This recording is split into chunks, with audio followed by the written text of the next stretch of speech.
Do you still think you can blink win the Champions League? Well, I said we would try to blink win the Champions League, and that's the same for, I'm pretty sure, for the other 7 clubs as well. And all the other clubs will say that you could lose in the quarter-final, because that's the nature of the Champions League. We'll focus on Real Madrid when we get there, but at the moment it's Everton. To be honest, was there just a slight sinking feeling there? The English clubs seem like they may have been a little bit hard done by before today. No, the feeling is excited, but as I said, I'd rather speak about Everton, because that's the game tomorrow, and the other stuff is a long way away. Yeah. You did look like you were having a little bit more fun than the last time I was here, though, from that video. Sorry? You did look at least like you were having a little bit more fun when we saw the clips of that video with the fans. I think 2 weeks ago when I was here, you were talking about death threats, and it looked a long way from that. Well, it was a nice event in front of I think 1,000 or so supporters, and the atmosphere was good. It was a good evening. Yeah. Is life a little bit better? Well, after 3 wins, yeah, you have to say that, of course. It's always nice to win, as we said before. Results give everybody a bit of belief and a bit of happiness. So that's what we're here for. We're here to win. And for you, having come through that bit, I mean, I guess you didn't really doubt yourself. You can never doubt yourself, but there must have been moments when you thought, am I going down the right path here? Well, it's a difficult moment for us all connected with the club, because the results weren't what we wanted. So, and we all have to deal with that, and I have to take that responsibility, as I said. If results aren't good enough, then that's absolutely fine. I accept that. So whatever criticism comes your way, you have to deal with, and you have to come through the tough moments. It's all very well managing Chelsea when things are going well. You've got to deal with it when it's not going so well, and I tried to do that as best as I could. What do you feel the biggest change has been, or is it just maybe a little bit of luck? Well, it's handy to have that. You need that, I think, as much as you can be good.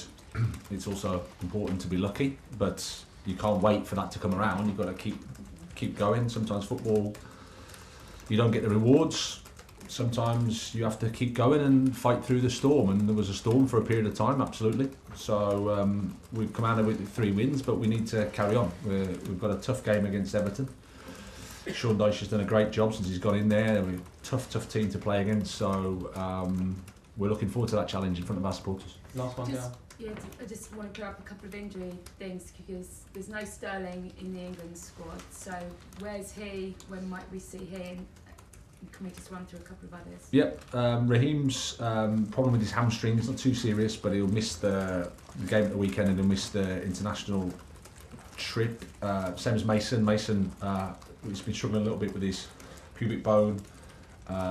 Wasn't 100% the last game, still not quite there, so he'll miss the England camp as well.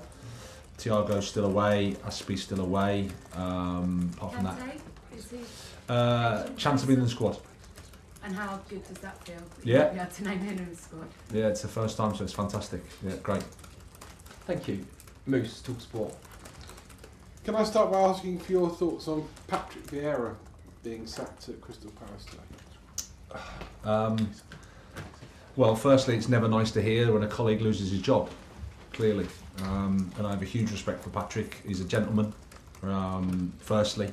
I don't think the way he's conducted himself all the time has been exemplary. And but it's football. It's the business. We're all at the mercy of that, and it's not for me to say what football clubs should and shouldn't do.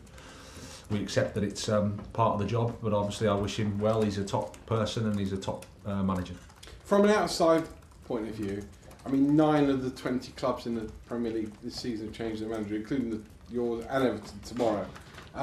Is this becoming a more precarious, difficult job to have, being a football manager in the Premier League? I wouldn't use the word precarious, or what was it, the word dangerous? Difficult. Difficult, sorry. Well, difficult, yeah. It's of course it's more difficult than it should be, because it's the highest level, so it shouldn't be easy. And we all go into it with our eyes open, in terms of we know the consequences, and we have to, you have to deal with it. I think again we speak a lot about perspective. There's a lot of people worse off than us, so no one's asking for sympathy or pity for sure, but it's a pressurised job because football is that, it's that emotional, it means a lot to a lot of people, and you're under scrutiny and pressure, so we have to deal with it. Top 4 still in your sights, or are you looking top 6? Where are you right now in terms of where you think Chelsea will finish this season in the Premier League, or where you want them to finish? Well, where we are now is to focus on Everton. It's 3 points up for grabs against, like I said, a tough team, a team that's gone in the right direction with Sean. They play really well to their strengths, and that's all we can focus on. We don't worry about what we're going to do in May or June. We just focus on tomorrow. And finally, to that end, a lot of their strengths, a lot of Sean Dyche's football team strengths have always been set pieces, corners, defending free kicks. How much of that tomorrow is going to be a key to keeping Everton at base? You can go and do your stuff at the other end of the pitch. Well, I think they are strong in that area. The data would suggest that, absolutely. So that's something they've done really well. But it's not the only thing they do well. I think they do a lot well. They defend well, they defend high, they defend low well. They attack with clarity. They use the resources that they have well. So I have a huge respect for Sean Dyche because of how he plays and how he affects the team and how he affects the players. So it's a tough game. Good luck. Thank you. Nick Godwin, BBC Sports. You must have tackled Sean Dyche many times before. I'm just going back to how difficult is it to play a Sean Dyche team when they're in the position they're in, backs to the wall, fighting for everything they lay their hands on? Well, I think it's wherever they are, it's always difficult because he's a fantastic coach. Firstly, his record is, it's impressive. To do what he did at Burnley was a fantastic achievement, I think, and you can see the effect that he's had on Everton. They, as I said, they play to their strengths. They're incredibly motivated. They know what they're doing. There's clarity in all the phases. So we're under no illusions. We know how difficult the game is, but we're really looking forward to it. It's a fantastic test for us at home, in front of our supporters on the back of 3 games.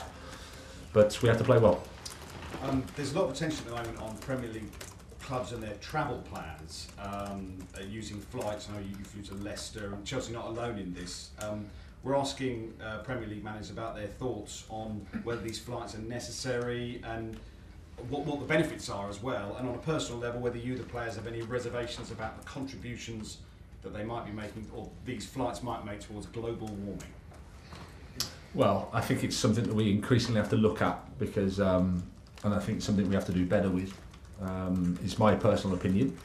That's not to say it's straightforward because there's factors, but I think it's an area we can improve. Okay, thank you. Simon Johnson, Athletic, and then David Day to finish. Simon. Hey Graham, getting back to N'Golo, it's almost sort of gone unrecognised sort of how significant a miss he's been. I mean, how big a boost would it be for Chelsea's end of the season? And the fact you've got games to get him match fit, of course, ahead of Real Madrid, which is what all fans will be worried about. I mean, there'll be managers before me that have spoken very highly of N'Golo because he's a top player, and that's he's a huge miss to us. He's been a huge miss to us. That's not to say that the other players haven't given absolutely everything, because they have, but N'Golo Kante is N'Golo Kante. He's a top player. So great for us that he's back. We need to be mindful of the fact that he's had a long injury, and we need to make the next steps to get him up to speed properly in the Premier League, which is what we'll do. But it's great to have him with us. And the fact that you've got sort of a few, you can go slow and steady with him before that first leg and the second leg as well. It's significant, isn't it, that you've got time to get him up to full speed. Yeah, but I think my own thoughts on it is when you've had a player of that injury, that length, that you have to take those steps regardless of whatever our situation is. You have to take the steps that get him up to speed, get him up to be the player that he is in a responsible way, and doing it as safely as we can, which enables him to take the right steps to get forward.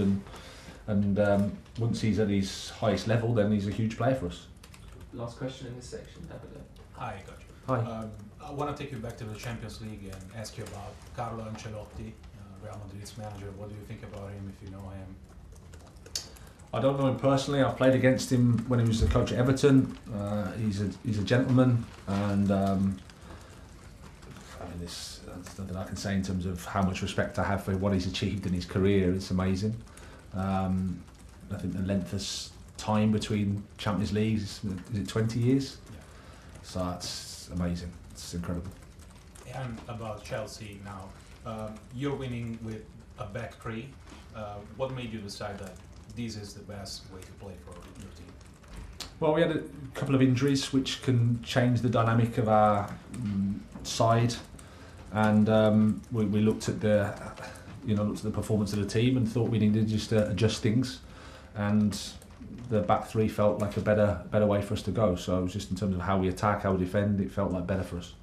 Okay, we'll leave it there.